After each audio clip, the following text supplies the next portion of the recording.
If you'd like to talk about your own Bigfoot encounter, or if you're looking for help from a Bigfoot investigator in your area, email me at bigfootcrossroads@gmail.com. No Sasquatch were harmed in the recording of this podcast.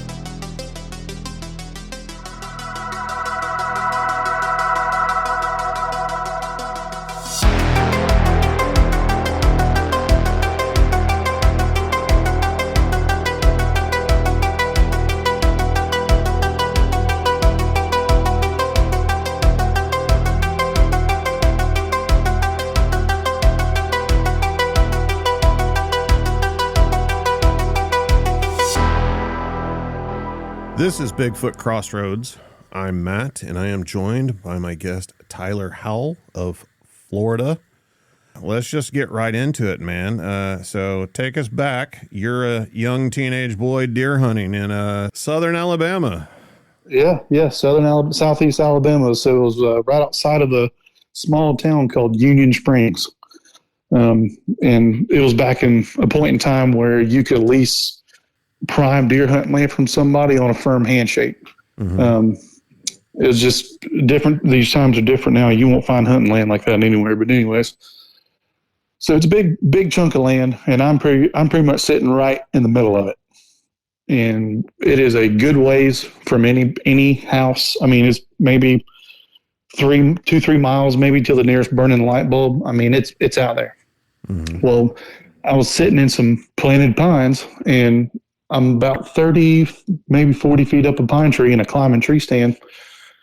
And off my left shoulder, is the ridge line, and it goes all the way down to this creek and up the other side of the hill. And it's just a big hardwood bottom. You could hear a deer coming from a mile. But I'm sitting in my tree stand, and it's starting to get dark. And there's a point in time deer hunting that my dad calls the magical hour. And that's when there's barely just enough shooting light left. Like you can barely see the crosshairs in your scope. And it's getting almost that time, and I hear something come down the creek. First I was thinking, it might have been a deer. Then it just got a little louder. And as it was getting closer, I was like, wait a minute, that water's moving pretty good, because you can't hear that creek flowing. Sitting in my tree, you can't hear it. Even if it was a still day, you won't be able to hear it.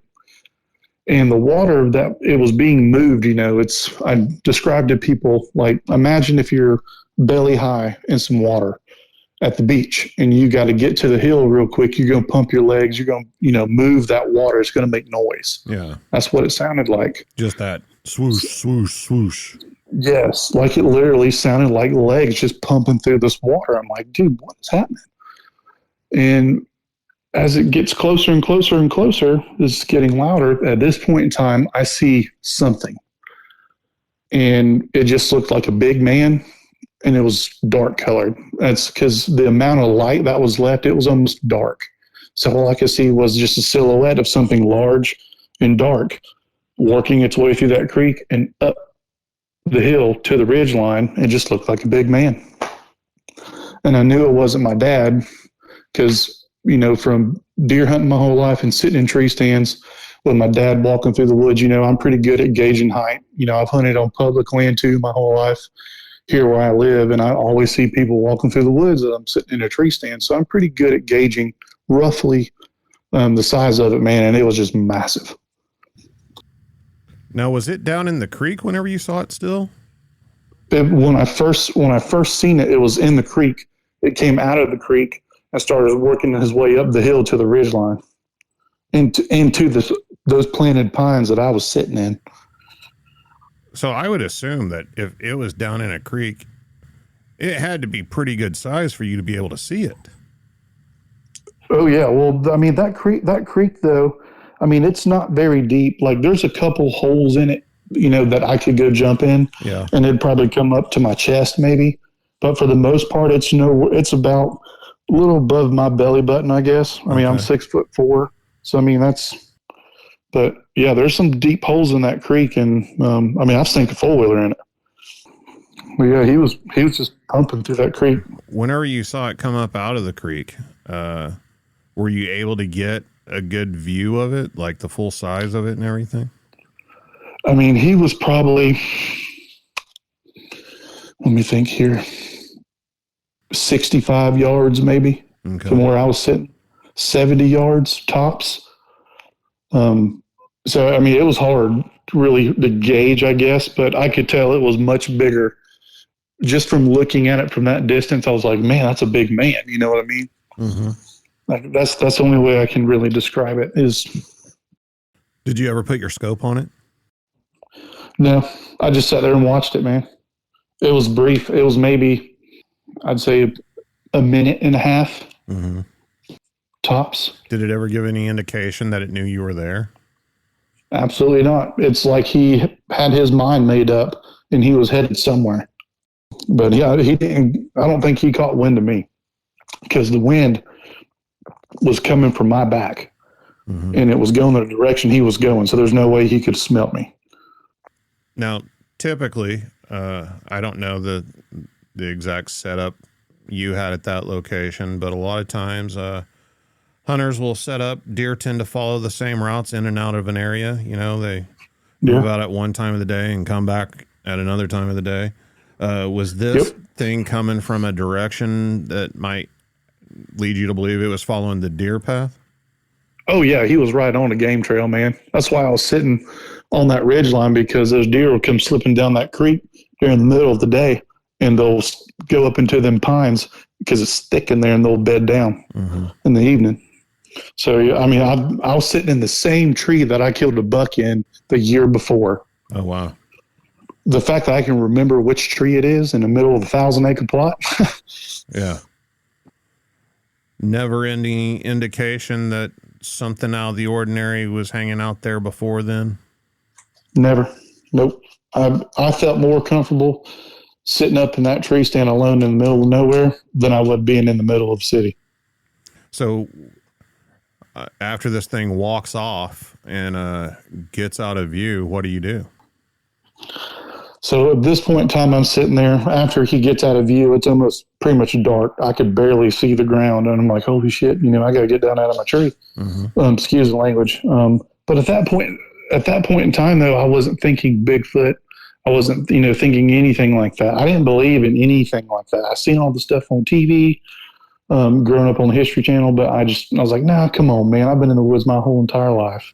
Something's out there. I'd have done seen it by now because I turkey hunt and deer hunt and camp, fish, hike all year round. So, but I wasn't thinking anything like that. So I just, you know, get down out of my tree and take my climber off the tree and put it together like a backpack. Because it was, I think, Saturday evening, and we were going back home, back to Florida. And so I didn't want to leave my climber in the tree because I didn't know when I was going to be back to get it. So I took it apart, and you can put it together like a backpack. And it's got, you know, backpack straps. You can carry it through the woods. So I got it on and come out of those pines and step off in the road. And I'm walking down the trail. You know, it's just a little bitty pig trail. And get to almost to the edge of these pines. So when you step out on the edge of the pines, it's just a big sage grass field. It's like that golden colored, like grass that almost looks like wheat, you know, it's about, you know, waist high. Yeah. It's just a big field of it. And on the other side of that field is a truck. And, you know, I can see my dad at the truck because the dome light is on the inside of the truck. So I took one step out of the woods, you know, and something screamed, yelled, hollered, whatever you want to call it. And dude, it was so loud. Like I could feel it reverberate through my body. It's like if you've been to a rock concert, you can feel the bass, you know, just boom, boom. Like it's like making your clothes move. That's what it felt like. And I dropped that climber, dude, and I ran, and I never went back to get it. Oh, wow.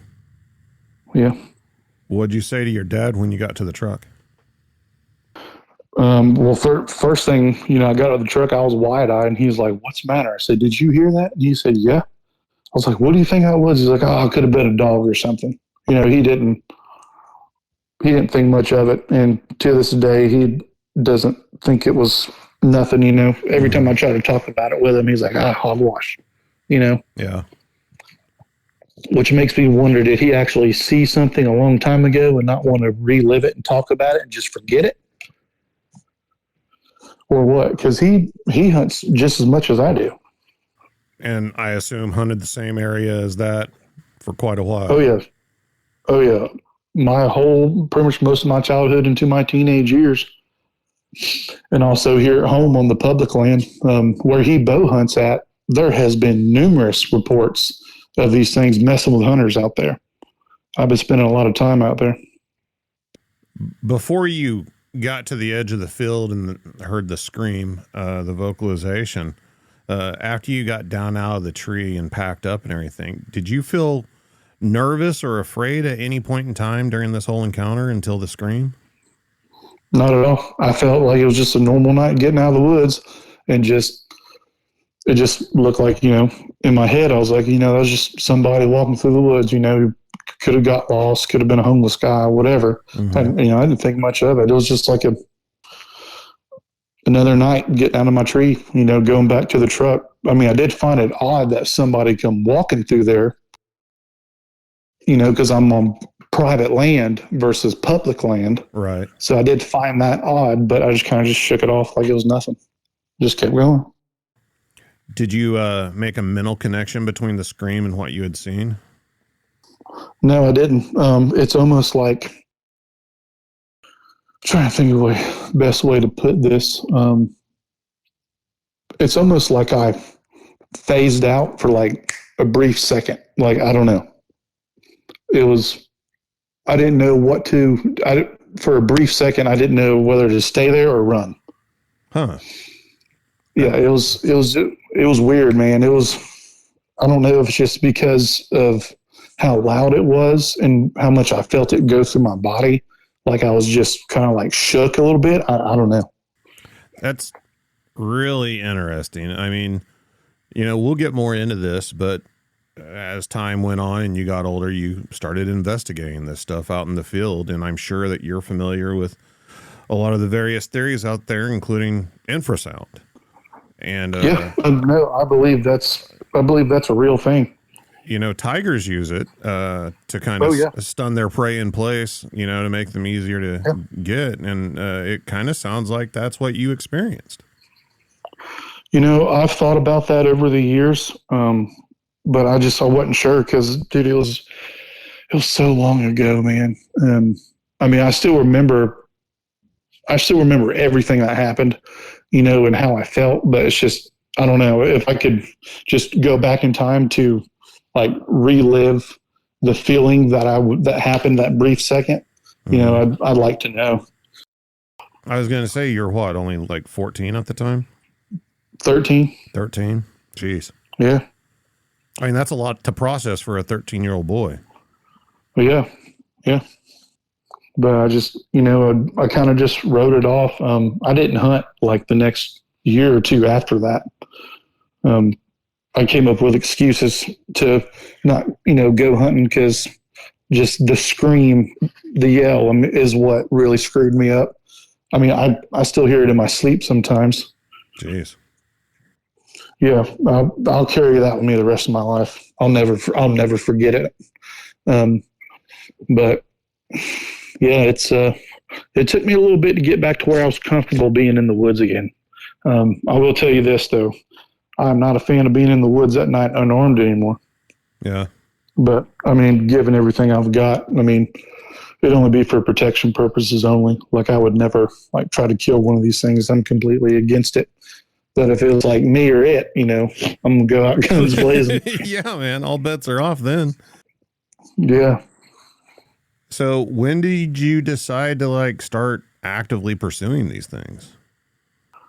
Well, as I got a little bit older, going in, through middle school, and there was more things coming out on television, about Bigfoot and stuff. And I just kind of started watching it on TV one day, and people were describing some of the things they saw. I was like, that's kind of similar to what I experienced a little bit, just a silhouette of a big dark man, Mm-hmm. And then YouTube came about when I was in high school, and people started posting stuff with like audio clips of these things screaming in the woods and all kinds of stuff. And I'm like, oh my gosh, man, I've been hearing these sounds my entire life, and I didn't even know what it was.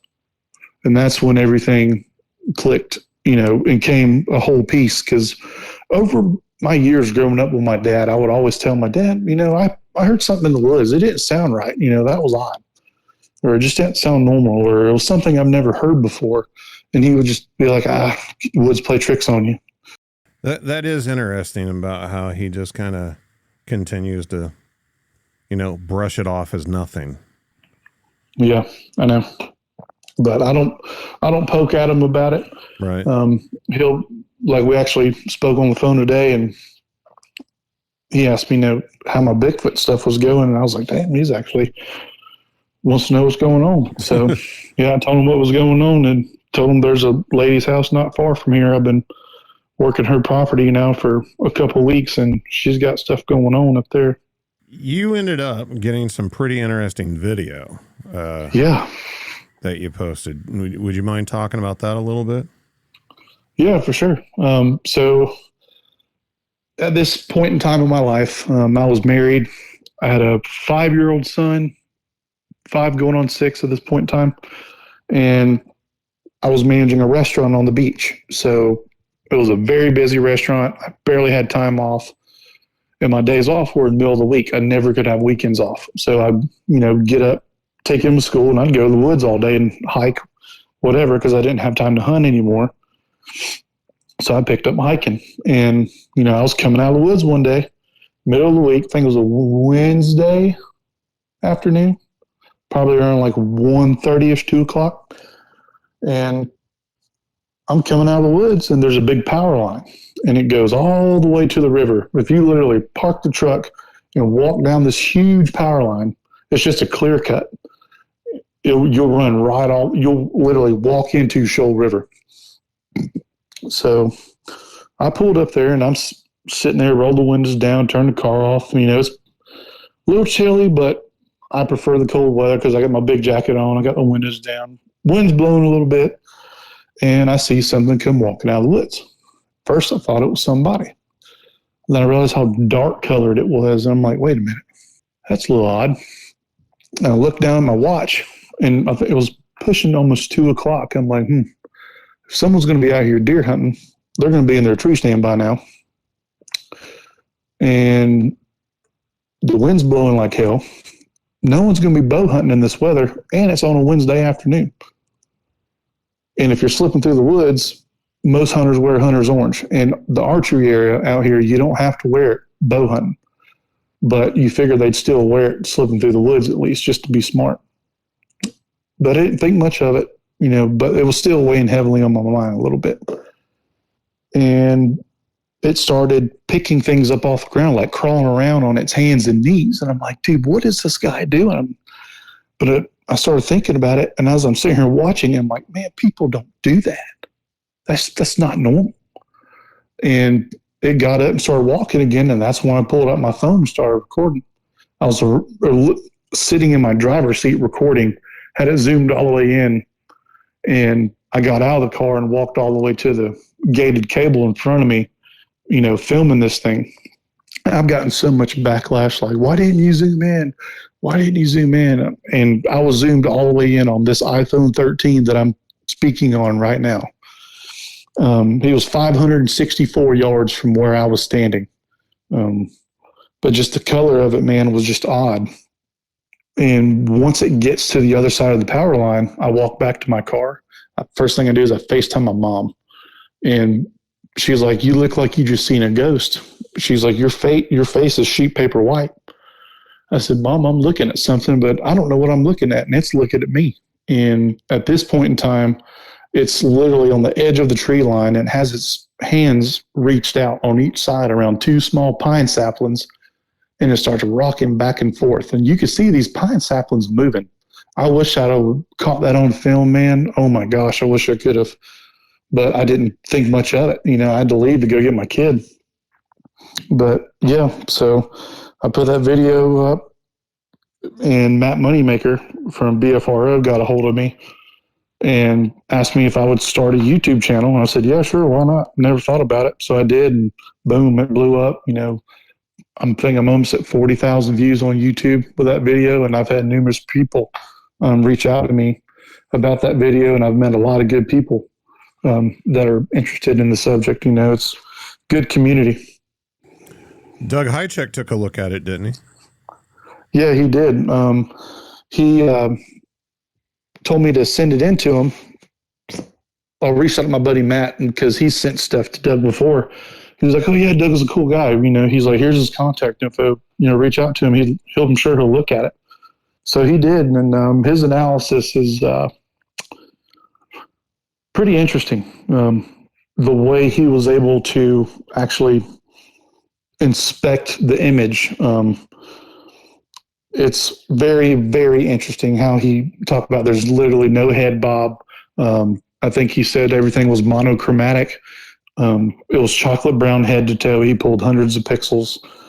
I don't know. It's people, if whoever's listening, if you guys want to go watch it, go to my channel, Tyler Howell Outdoors on YouTube, and hear what he has to say, because he can go in detail with this a lot better than I can. But he did tell me it was the most intriguing piece of footage he's seen all year.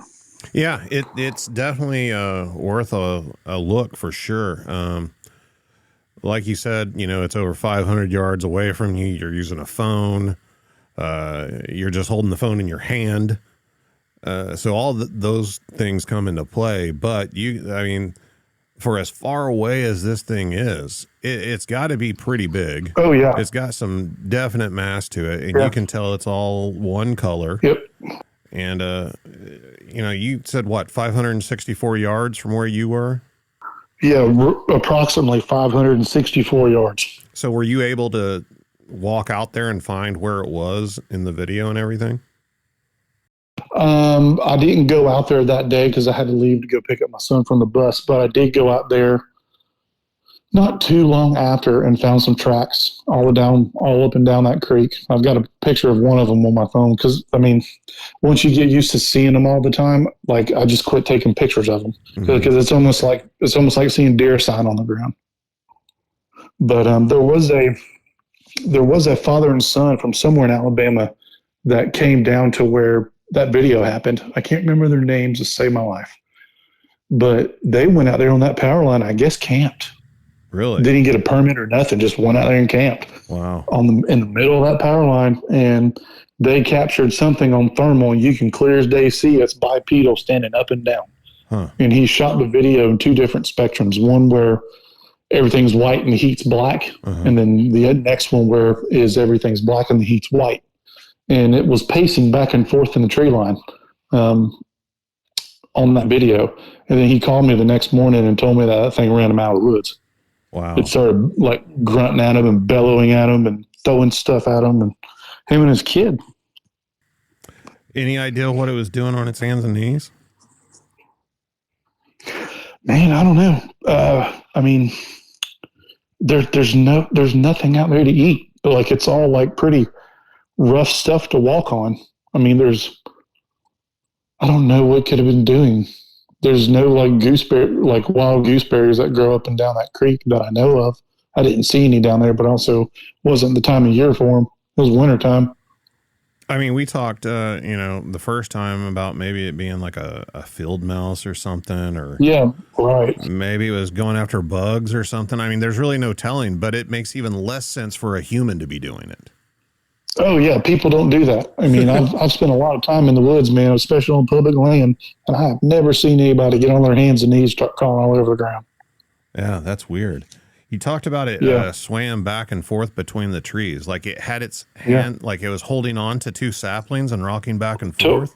Holding on to two saplings and going back and forth, and every time he'd go one direction, both of those saplings would bend one direction, and when he'd go back the other direction, both saplings would go that direction. Again, just speculating, but that doesn't make sense for it to be a person at all. Oh, I know. And that's when I ruled out that it was somebody, because I looked over my right shoulder for a brief second, and so where that thing came out at, there's an old dim road. Well, the start of that old dim road is over my right shoulder, about 80, 90 yards. If there would have been a truck parked there or a car, I would have seen it. Mm-hmm. There's only one way in down that road and one way out.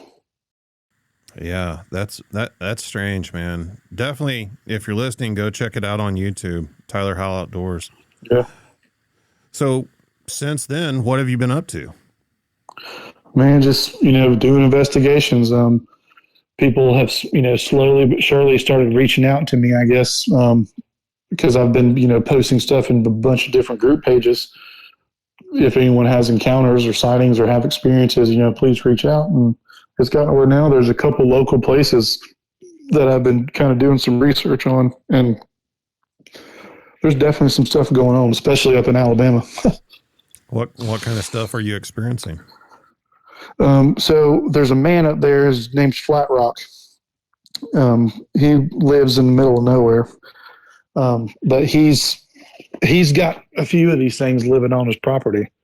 That's typically if I want to interact or try to interact with these things at night, the best place I can go to is his property. So all the land around him is all owned by the timber company, but all those pine trees have what's called pine beetles in them. Mm-hmm. So none of that lumber is able to be harvested. So they don't go out there and maintain it, nothing. His driveway is literally the service road to get to it. Wow. And he's been up there, I think, 7 or 8 years, and he's never seen a truck come down there. But yeah, they'll come up and jump on the porch, beat on the house. It's, I haven't been there for where they jumped on the porch. He has, and his brother has, because his brother lives with him. But yeah, they'll come smack the vinyl siding on the house. So he's got a microphone that he hangs outside of his bathroom window on the back side of his double-wide trailer, and that's pretty much where the tree line is into this property owned by the timber company. And we'll go inside and listen, on the iPad to everything outside, or you can put the headphones on and listen. And you'll literally hear him come, sounds like somebody just come walking out of the creek to, up to the back of his house. And he's got a 5-gallon bucket hanging on a stub on a pine tree, I think, or it might be an oak tree right at the barbed wire fence line behind his bathroom window. And he sent me some audio not long ago, and you can hear this thing come walk out of the woods up to the bucket and take a bite out of this apple and start chewing on it. Wow. But it literally sounds like it's just somebody out there chewing on an apple. Yeah. And I know this man's not going to go out there and do it because he's handicapped. It's very hard for him to kind of get out in the woods like he used to. He doesn't really stomp around the woods much unless I come up there to his house or someone else does. And he doesn't like being in the woods after dark because of what happens up there. Is he afraid of them?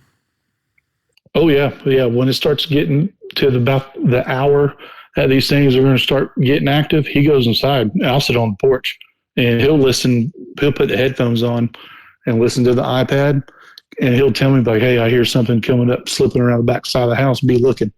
And, I'll be sitting on the porch with my thermal because they'll walk up to that porch where his light was at. Before he got his porch built on, it was just the steps going into the trailer.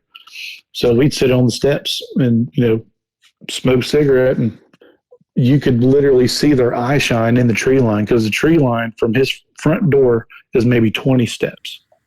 Oh, wow. Yeah, and you can literally see their eyes glowing in the tree line. They look like the size of like silver dollars, or like a $50, how big around they are. Mm-hmm. That's what it looked like, and you could literally see them blink. What color was the eye shine? It was like a golden brownish, amberish color. Mm-hmm. That's like the only thing I can really describe it as, because I know the color of a deer. I've seen them in the woods. I've never seen anything with that kind of color glowing like that. It was weird. It was almost like amber colored, I would say. I know every situation's different. And I don't even know that you'd be able to answer this question, but as much as they do to avoid humans, why do you think they're coming up to his house like that? Either they don't want him there, or they just want to get a reaction out of us, I guess, to see how they might get a kick out of it. I don't know. Mm-hmm. Man, we really don't know. I've been going up there for right at 2 years now. Yeah, it's pretty interesting what goes on up there, man. Has he had stuff happening the whole time he's been there? So originally started, he would see them briefly out in the yard or walking through the woods, and he was thinking it was like a trespasser. Someone just wandering through his property. He didn't think anything of it. Well, his brother's the first one that ran into one of these things. He was coming out of his tree stand, and it was after dark, and he had an old flip phone, and he flipped it on, and that was his light coming through the woods, so he could see just enough to walk, but he wouldn't, disturb the deer too much. Yeah. And he said he pretty much damn near walked into his chest and looked up, and there he was. Oh, geez. And to this day, his brother stopped hunting. He will not go in those woods even in the daytime. I mean, I can't say I really blame them coming that close to one. Yeah. And, as massive as they are. They would come up. So he didn't have blinds in his room. They'd come up and peek in the window as he's watching TV. He boarded up his window. That's a pretty common thing to hear in locations where they're coming up to the house, is them peeking in the windows at people. And yeah, they'd peek in the window at his brother all the time. And his brother is tired of dealing with these things, and so is his mama. His mama lives in another house on the same piece of property, maybe 60 yards or so from where his house is at, and they're both moving off the property because they're tired of dealing with them. Do they have any animals, any dogs or anything? They have dogs, but they don't let them go out in the woods or anything, because his brother's first dog got killed. They never found him. Just disappeared. Man, do they leave any food out for the dogs or anything outside? Well, he used to keep dog food and cat food on his back porch, and then they'd jump on the back porch and start getting in the cat food and dog food at his mama's house, and he'd have to go out there and kick up on the back door and blow his air horn out. These things, they can't stand that air horn. He tells me every time we go up there, the air horn's your best line of defense. Huh. Because they can't stand it. Again, the pet food outside is another thing you hear a lot about in these type situations. Yeah, well, they also have to burn their trash or bag it up in a truck and take it to the dump because they don't have garbage service out there. I mean, he's out there in the middle of nowhere. You mentioned a lady's property earlier. What's going on with it? Oh yeah, so she lives right outside of a small town called Defuniak Springs. And she has seen one of these things walking in the tree line, and she has sent me some audio of one of them out there yelling in the creek, and it sounds like a primitive man just out there hollering in the creek in the middle of the night. Her kids have seen it, get picked up by the bus driver going to school, and her husband, they've told me everything that's happened up there, and so I'm fixing to go do a night investigation up there here pretty soon.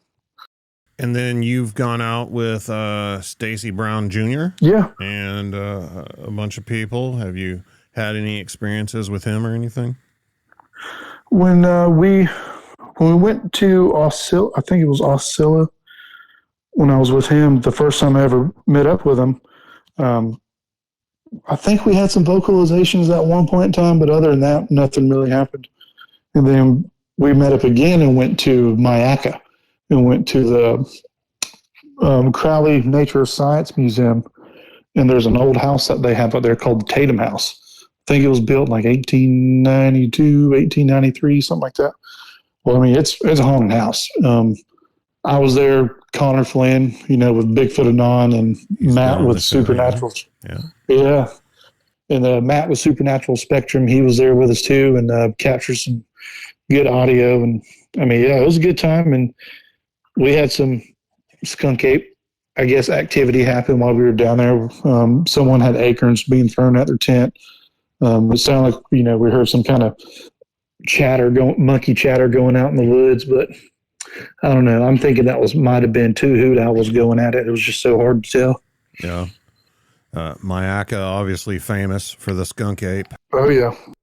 Did you experience any paranormal activity yourself in the Tatum house? Yeah. So me, Stacy, Matt, Connor, couple. I don't know if RPG was in the house with us at this point in time. I think he was out with some of the other people out in the woods doing Bigfoot stuff. But yeah, Stacy had the REM pod going and other stuff going, and I had my camera in front of me and I'm recording on my camera. I'm also recording on my iPhone. And, he's asking questions, if Laura's here with us tonight and all this stuff. And it starts lighting up, making noises. And then my camera shut off. I was like, dude, my camera just shut off. I was like, literally, it's just a full battery and it's dead. And it had been filming for 3 minutes. He had the spirit box going and heard some answers come through the spirit box. Like he asked, how many of y'all are with us tonight? And it's all static on the spirit box. And then you hear dominant 3 come out of the radio. Then it goes right back to static again. And I was like, wow. That would be creepy. Yeah. And then he was like, say a cuss word for us. And then a cuss word would come out of the radio. I'm like, holy shit, man, that's wild. Have you guys ever tried using that equipment out in the Bigfoot field? I haven't. A parabolic mic, I guess, would be, I would say, one of the closest things I've used. I've never used any kind of meters like that because, from my understanding, if you have your phone on, if your phone's powered on, period, while you're using these things in your hand, if your phone's in your pocket, it'll make the meters jump, I guess. That's what I've heard from a lot of people. People, they have their own research techniques, but I'm not having my phone off because if something happens, I need that phone on and be able to operate. You know what I mean? Yeah, yeah. Because I go in the woods by myself. So I literally never have people go in the woods with me. It's usually just me. So I'm pretty pumped that Dave's going to ride out this weekend. Yeah. Dave, good buddy of mine, calling all beans, goes by DJ. Good guy. I hope you guys, get something, have some luck out there. Yeah, me too, man. So we're going to go walk around in the woods for a couple hours. We're going to meet up around like lunchtime so we can go see if we can find some sign. And then we're going to go sit right by this big sandbar on the river once it gets dark and build a fire and just listen and, shoot the bull. If nothing happens, it's still good company, good time. Because, 90% of the time I'm in the woods, nothing ever happens. Yeah. And there's times, man, where it gets so frustrating. Because it's like, man, I'm out here 3 to 4 days a week, out here till 1 o'clock in the morning, and when I start getting, aggravated about it, that's usually when something happens. So what keeps you going? What's your motivation for all this? What are you hoping to accomplish? Man, for me, it's just to learn everything I can about these things, and just learn to live with them. You know what I mean? A lot of people create channels, to prove the existence of these things. And I don't need to prove the existence of them because I've seen them twice. One for sure. Second, maybe on that video during the day, but I've, had them 15 steps from me in the woods at night, looking at them through the thermal. So it's mostly just for, I guess, just having fun, I enjoy it. I stopped deer hunting to do this pretty much full time because everything that usually goes on around here is typically during hunting season. When the leaves start falling, that's when most of the activity I experience happens, and it goes all the way till spring. And then once spring hits, I'm pretty much done through the summer because it's just too hot, muggy, mosquitoes to tote you off. It's miserable. Mm-hmm. From what I've heard, a lot of the environments out there are very jungle-like, very thick. In Florida? Yeah.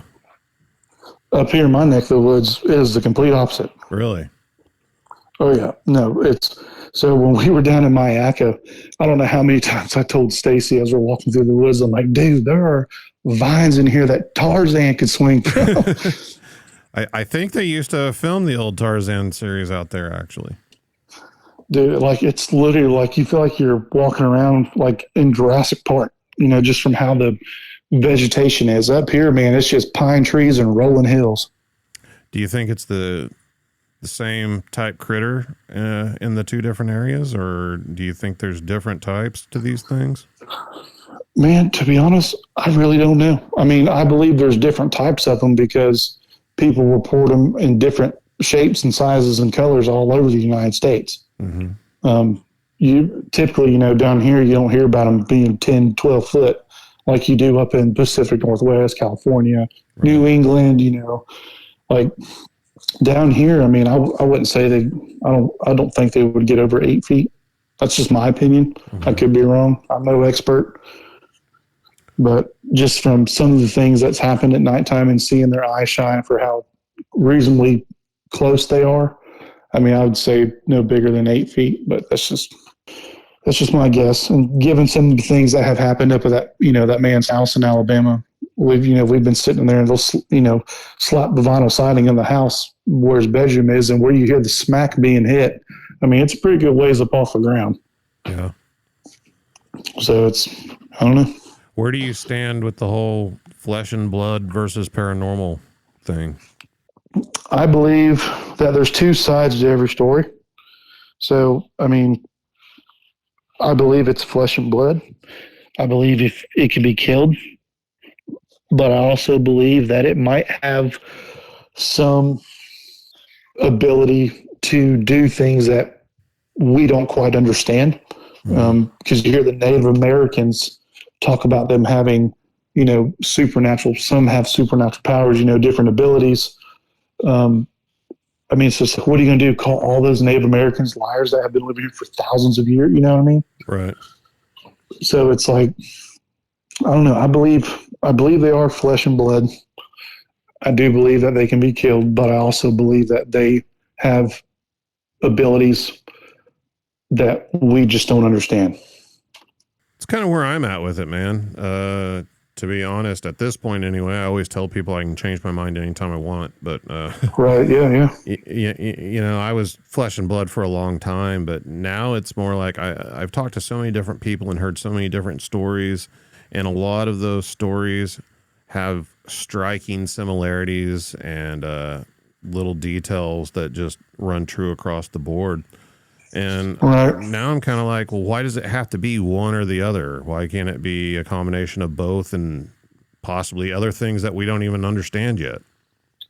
Oh, right. Well, I mean, you hear people all the time talking about having a Bigfoot encounter, then seeing a UFO, or having a Bigfoot encounter and seeing an orb. Mm-hmm. So it's just, I don't know, man. I believe there's some kind of, I believe there's something going on there, without a doubt, because there's been so many people that I've listened to, on different podcasts and hearing stories about like seeing them walk behind a tree and then never coming out. It's like they just disappeared. So I'm not going to call them person a liar or tell them that, they're full of it, because, I mean, no, technically Bigfoot doesn't even exist. So whether you just have an encounter like mine, or you have one where he landed, on the ground in a UFO and walked out and came and jumped in your house, whether it's still out there. You know what I mean? It's a very uncommon thing. So I can't call him a liar, because we both had just different experiences. And if you've had an encounter with something you can't explain, shoot me an email at bigfootcrossroads@gmail.com. Check out the website, bigfootcrossroads.com. And until next time, remember, there's something in the woods.